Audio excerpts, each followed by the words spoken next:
News and details. Tamil Nadu Annamalai దక్షిణాన పరిచయం అక్కర్లేని పేరు. ద్రవిడ పార్టీలకు పుట్టినిల్లు అయినటువంటి తమిళనాడులో కమలం పార్టీకి జవసత్వాలు అందించినటువంటి నాయకుడు ఆయన. కాగా అన్నమలై ఇప్పటి వరకు 2 సార్లు ఎన్నికలలో పోటీ చేశారు. అయితే ఒక్కసారి కూడా ఆయన గెలవలేదు. అయినప్పటికీ తమిళనాడు ప్రజల్లో ఆయనకున్న ఇమేజ్ తగ్గలేదు.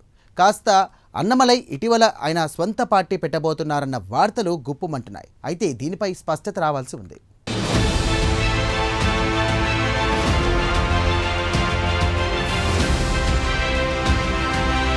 తమిళనాడుకు చెందిన బీజేపీ నేత అన్నామలై హాట్ టాపిక్ గా మారారు. అన్నామలై తమిళనాడు బీజేపీ శాఖ అధ్యక్షుడిగా పనిచేసిన విషయం తెలిసిందే. అంతేకాదు ఆయన మాజీ ఐపీఎస్ అధికారి. ప్రజలకు సేవ చెయ్యాలి అన్న ఉద్దేశంతో ఐపీఎస్ ఉద్యోగానికి రాజీనామా చేసి ప్రత్యక్ష రాజకీయాల్లోకి వచ్చారు. భారతీయ జనతా పార్టీలో చేరారు. అన్నామలైలో దూకుడు చూసిన బీజేపీ హైకమాండ్ ఆయనకు కొంతకాలం పాటు తమిళనాడు బీజేపీ శాఖ అధ్యక్షుడిగా పనిచేసే అవకాశం కల్పించింది.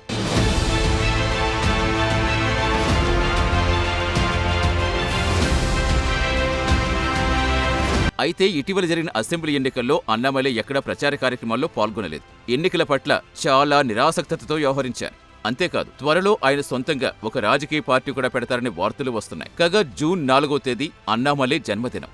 ఈ సందర్భంగా సొంత పార్టీ ప్రకటన ఆయన చేస్తారనే ప్రచారమూ సాగుతోంది. ముందుగా రాజకీయ పార్టీ ప్రకటించకుండా ఒక పెద్ద ప్రజా ఉద్యమం ప్రారంభిస్తారనే వార్తలు వస్తున్నాయి. దీనికి గాను మక్కల్ శక్తి ఇయక్కం అనే పేరు పరిశీలిస్తున్నట్టుగా సమాచారం. వివిధ వృత్తుల్లో ఉన్న విద్యావంతులను అలాగే సమాజంలో చదువుకున్న వారందరినీ ఒకే తాటిపైకి తీసుకురావటమే సదరు ప్రజా ఉద్యమ లక్ష్యమని అన్నామలై అభిమానులు పేర్కొన్నారు.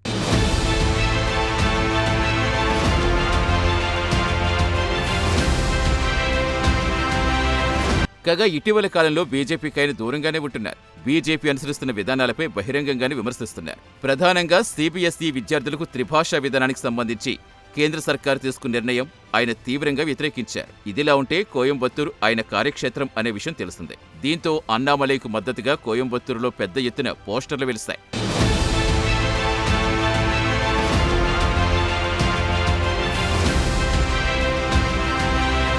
కాగా అన్నామలై తమిళనాడు రాజకీయాల్లో ఓ సంచలనం.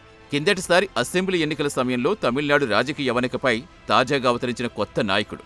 అన్నామలై మౌలికంగా ఐపీఎస్ అధికారి. కర్ణాటక క్యాడర్లో చాలా కాలం పనిచేశారు. విధి నిర్వహణలో నిక్కచ్చిగా పేరు తెచ్చుకున్నారు. సింగం అంటూ అభిమానులు పిలవటం మొదలుపెట్టారు.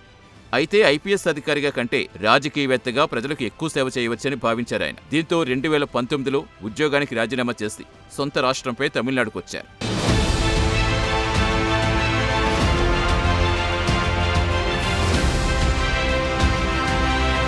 అయితే అప్పటికే తమిళనాడు రాజకీయ శూన్యత ఉంది. బీజేపీ పరిస్థితి కూడా ఏమాత్రం బాలేదు. బీజేపీ ఒక దిక్కు మొక్కులేని పార్టీగా ఉండేది. ఈ నేపథ్యంలో 2021 జూలైలో అన్నామలై బీజేపీ రాష్ట్ర బాధ్యతలు చేపట్టారు. అన్నామలై పగ్గాలు చేపట్టాక తమిళనాడు బీజేపీలో జోష్ పెరిగింది. కొన్ని దశాబ్దాలుగా ఏదో ఒక ద్రవిడ పార్టీకి జూనియర్ పార్ట్నర్గా ఉన్న బీజేపీని ఒక స్వతంత్ర రాజకీయ పార్టీగా నిర్ణయాలు తీసుకునే స్థాయికి అన్నామలై తీసుకెళ్లారు. అప్పటి ఎంకే స్టాలిన్ నాయకత్వంలో ప్రభుత్వ విధానాలకు వ్యతిరేకంగా ప్రతిరోజు ఏదో ఒక ఆందోళన కార్యక్రమాలు చేపట్టారు అన్నామలై.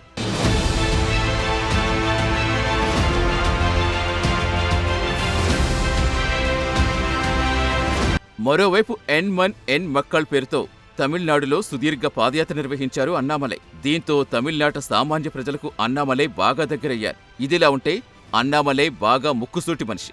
మనసులో ఏమనుకుంటే బయటకదే అనేస్తారు. ఇదే ప్రత్యర్థులకు కంటగింపయింది. అన్నామలైకు నోటి దురుస్తనం ఎక్కువ అంటూ ప్రచారం మొదలుపెట్టారు.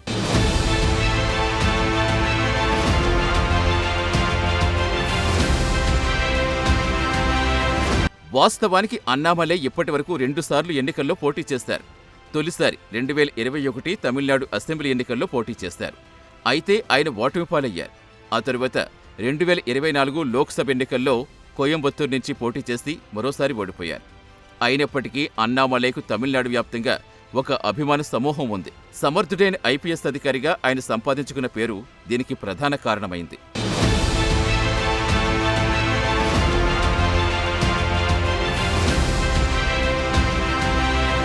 ఇదిలా ఉంటే అన్నామలై ఎపిసోడ్ గురించి తెలియడంతో ఢిల్లీలో బీజేపీ పెద్దలు అప్రమత్తమయ్యారు. దీంతో ఆయనకు నచ్చచెప్పేందుకు ప్రయత్నాలు మొదలుపెట్టారు. ఈ నేపథ్యంలో ఢిల్లీ పెద్దల నుంచి అన్నామలైకు ఫోన్లొచ్చాయి. దీంతో ఆయన హుటాహుటిన విమానం ఎక్కి ఢిల్లీ బయలుదేరారు.